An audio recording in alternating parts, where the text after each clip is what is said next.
So the first thing you're going to do when you create your program in Blueprint-CTE is, if you're a new CTE teacher and you're getting started with Blueprint, the first step is creating your program workspace.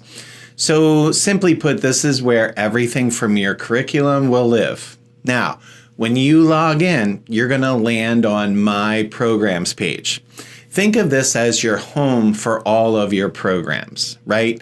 So to get started, we're going to simply click Create Program.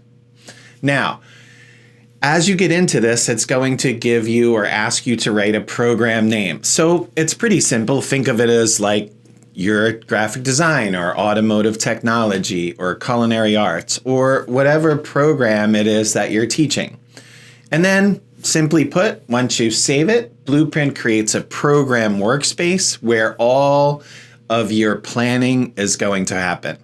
Inside your program workspace, you'll see the main sections where you have the ability to build out your curriculum. This is where eventually you're going to upload your task list and your program of study, and that's going to help you begin to organize your year plan and help you build your lesson blocks. But first, you need that workspace.